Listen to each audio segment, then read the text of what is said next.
Hello বন্ধুরা, চলো তোমাদেরকে রিষড়ার জগদ্ধাত্রী পুজো দেখাই। আজ সানডে বিকেলবেলা চলে গেছিলাম জগদ্ধাত্রী পুজোর ঠাকুর দেখতে রিষড়াতে। তো রিষড়া স্টেশনে দিদির মেয়ের সঙ্গে মিট করে এখন যাচ্ছি আমরা ঠাকুর দেখার উদ্দেশ্যে। লাইটিং দেখেছো, রাস্তার দুধারে কি সুন্দর লাইট করেছে। আর রিষড়া স্টেশনের ঠিক উল্টো দিকেই করেছে একটা অসাধারণ দুর্ধর্ষ গেট।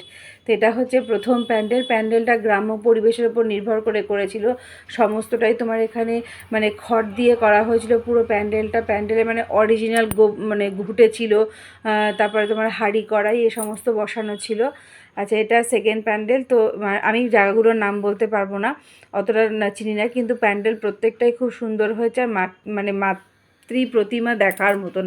এমনিতে দেখেছি আমি রিষড়া জগদ্ধাত্রী ঠাকুরগুলো না খুব বড় বড় হয়, মানে মুখগুলো খুব ভারী ভারী হয়। আমি প্রত্যেক বছর যাই, তাই এবছরও গেছিলাম। তো যাই হোক, মোটামুটি যে কটা প্যান্ডেল পেরেছি ঘুরে দেখেছি।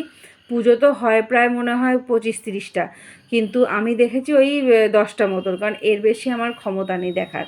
কারণ আমার অত হাঁটার আমার ক্ষমতা নেই, আমি হাঁটতে পারি না। তো যে কটা পেরেছি দেখেছি। আজকে যেহেতু সানডে ছিল, মারাত্মক ভিড় ছিল, মানে রাস্তায় হাঁটা যাচ্ছিল না। তো জানি না এটা কোথাকার প্যান্ডেল, কত প্রাইস পেয়েছে দেখো। দেখেছো মায়ের মূর্তিগুলো কি বড় বড়, মুখগুলো কি ভারী ভারী, মানে দেখতে খুব ভালো লাগে। এটা হচ্ছে আমাদের বুয়া দিদি গোলাপি রঙের একটা সালোয়ার স্যুট পরেছে। আর এটা হচ্ছে তোমার একটা মানে ফুটবল কেন্দ্রিক প্যান্ডেল করেছে, ভেতরে একটা ফুটবল গ্রাউন্ড করেছে। এবং দেখলাম এখানে মেসিকেও একটা চেয়ারে বসিয়ে রেখেছে, পুরো মনে হচ্ছে জলজ্যান্ত বসে রয়েছে। তো যাই হোক, আমরা ভালোই পুজো এনজয় করলাম টুকটুক করে। তারপর তো এত পা ব্যথা করছে, প্রায় 10টা মতো ঠাকুর দেখার পর আর আর ক্ষমতা নেই ঠাকুর দেখার। তো দিদিদের বললাম, তোরা কি আমাদের সাথে আমাদের বাড়িতে যাবি না, তোরা ফিরে যাবি? তো বলছেন না, ওরা বাড়ি ফিরে গেল। তো অর্ধেক রাস্তা আসার পরে আমি এদিকে চলে এলাম গঙ্গার এই পারে, দিদিরা চলে গেল ওই পার। দেখছো কি সুন্দর একটা ফুটবল গ্রাউন্ড তৈরি করেছে।